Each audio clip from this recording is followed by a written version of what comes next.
კორპუსების მშენებლობა დასასრულს უახლოვდება. 2017 წელს გორში ახალ ბინას 480 დევნილი ოჯახი მიიღებს. საცხოვრებელი ბინის მიღების მოთხოვნით განაცხადების მიღება 15 იანვრიდან დაიწყება. სამუშაოების მიმდინარეობას დევნილთა მინისტრი დღეს ადგილობრივი ხელისუფლების წარმომადგენლებთან ერთად დაესწრო. რა კრიტერიუმებით მოხდება იმ დევნილი ოჯახების შერჩევა, რომლებიც საცხოვრებელი სახლებით დაკმაყოფილდებიან და როგორ პირობებში ხვდებიან ისინი 2016 წელს. ნახეთ ნიკა კაბლიშვილის სიუჟეტი. 26 წელიწადია მე და ჩემი მეუღლე ვცხოვრობთ 26 წელიწადი. ძალიან გაჭირებაში ვარ.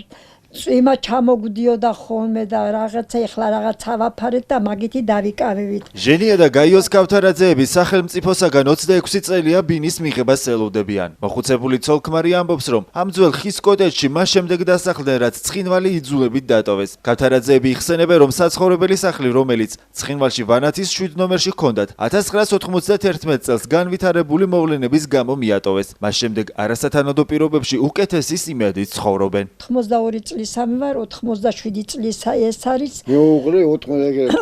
და მე მინდა რომ ცოტა ხანი მაინც იქნებ ცოტა ხნის სიცოცხლე მინდა ისეთ კომფორტულ ბინაში ვიცხოვრო, როგორი ბინაცა მქონდა, ცოტა ხანი მაინც ამეთქი. ცხოვრობთ აი ფისრულ ბინაში.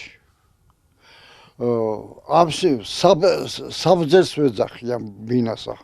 რომ საბძელია ხის ბინა გესმით და აი ხის ბინა და ზამთარში ცივა. ჟენია და გაიოს ქავთარაძეების მსგავსად ახალი საცხოვრებელი სახლი ტურბაზის დასახლებაში თითქმის ყველა ოჯახის ოცნება. მათმა ნაწილმა დღეს საქართველოს ოკუპირებული ტერიტორიებიდან იძულებით გადაადგილებულ პირთა განსახლებისა და ლტოლვითა მინისტრთან ერთად წმინდა წყლის დასახლებაში იმ კორპუსის სარეაბილიტაციო სამუშაოები დაათვალიერეს, სადაც სამომავლოდ ცხოვრება უნდა განაგრძონ. მინისტრის თქმით, კორპუსში ბინას 29 ოჯახი დაიდებს. ამას ველოდებით 26 წელი 27 ხდება ახლა იანვარში და რა თქმა უნდა მნიშვნელოვანია, იმიტომ რომ ძალიან ცუდ პირობებში ვართ, საშინელი პირობებია რო იტყვიან და რა ვიცი ახლა რაც მალე იქნება და რაც მალე გვეშველება, რა თქმა უნდა უკეთესი იქნება ჩვენთვის. ახლა უკვე იმედი არის სრულად, რომ ნამდვილად ჩვენია და რო იტყვიან დამაკმაყოფილებელი კი არა, ბევრად უკეთესია ეს პირობები, რაც შემოთავაზება გვაქვს და როგორ პირობებშიც უნდა ვიცხოვროთ. გაჭირებული მდგომარეობაში ვართ, აგეთ თქვენს ნამყოფები ხართ და იცით.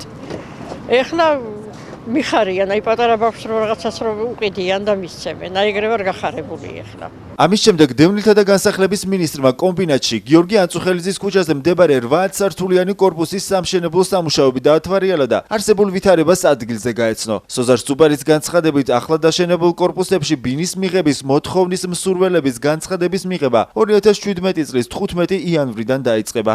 პირველ რიგში დაკმაყოფილდებიან ის დევნილები, რომლებიც ცხოვრობენ გაუსაზღლის პირობებში და გრევად ობიექტებში და ასეთი გორში რამდენიმეა, მათ შორის აი ერთ-ერთი ჩვენს ზურგს უკანაც არის ყოფილი ნარკოლოგიური შენობა, ასევე ტურბაზის შენობა, სასტუმრო ქართლი და სხვა ესეთი მძიმე მდგომარეობაში მყოფი შენობები დაიცლება და გარდა ამისა განაცხადებს მივიღებთ იმ მოქალაქეებისგან, რომლებიც შეიძლება კერძო სექტორში არიან და უნდათ ბინის მიღება და აქვთ ამის მოთხოვნაც და შანსიც. ვინც არ არის სახელმწიფოსგან დაკმაყოფილებული ფართით ან კომპენსაციით ან რაიმე სხვა სახით, შეუძლია შეავსოს აპლიკაცია, თითოეულ მათგანს მიენიჭება შესაბამისი ქულები იმ მონაცემების საფუძველზე და ინდივიდუალურად მოხდება თითოეული ოჯახის შესწავლა და შემოწმება. მთელი მსოფლიო მიცის ჩვენ რა გაჭირვებებში ვცხოვრობთ, იმიტომ რომ ძალიან უკიდურეს არაპირობები ჩვენ არა გვაქვს და იმედია აგერ ბატონი სოზარი ჩამობრძანდა, ძალიან იმედიანად დაგვტოვა და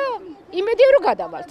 დევნილთა და განსახლების მინისტრთან ერთად კორპუსების სამშენებლო სამუშაოების შიდა ქართლის გუბერნატორის მოადგილე, ქალაქის მერმა და გორის მუნიციპალიტეტის მაჟორიტარმა დეპუტატმაც დაათვალიერეს. ძალიან სასიამოვნოა, დევნილ მოსახლეები უშენდებათ, დაკმაყოფილდებიან.